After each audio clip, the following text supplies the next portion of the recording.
আজকে দেখাবো আমাদের একটা 5 কিলোওয়াটের অনগেট সিস্টেম ইনস্টল করা হয়ে গেছে, সেটার ছবি। এটা টিন সেটের উপরে আমরা ইনস্টল করেছি, কিন্তু আমরা নতুন একটা টাইপ দেখাবো, যেটা আপনারা দেখেছেন এখনও অবধি যে অ্যালুমিনিয়ামের রেল দিয়ে আমরা কাজ করি। এখানে কিন্তু আমরা পাত্তি ব্যবহার করেছি। স্ট্রাকচার অর্থাৎ জিআই পাত্তির সঙ্গে এই রেলগুলো আমাদের ওয়েল্ডিং করা আছে, যার ফলে ঝড়ে কোনোভাবে কিন্তু উড়িয়ে নিয়ে যাওয়া সম্ভব নয়। এখানে আমরা ব্যবহার করেছি 585 ওয়াটের বিক্রম সোলারের টপকন মডিউল, যেটা অবভিয়াসলি মোনোপার্ক মডিউল, বাইফেসিয়াল মডিউল প্রত্যেকটা এখানে ব্যবহার হয়েছে।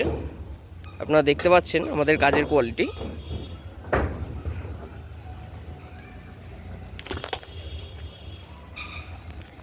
মানে ইনভার্টার দেখতে পাবেন, আমরা মাইক্রোটেকের ইনভার্টার ইউজ করেছি, যেটা 10 বছর ওয়ারেন্টি। এখানে আমরা ডিসিডিবি এসিডিবি তো অবভিয়াসলি যে কোনো প্রজেক্টেই দিই। দুটো আর্থিং আলাদা আলাদা আছে, এসি আর্থিং আলাদা, ডিসি আর্থিং আলাদা। আমাদের ওভারঅল কাজের কোয়ালিটি দেখতে পাচ্ছেন আপনারা।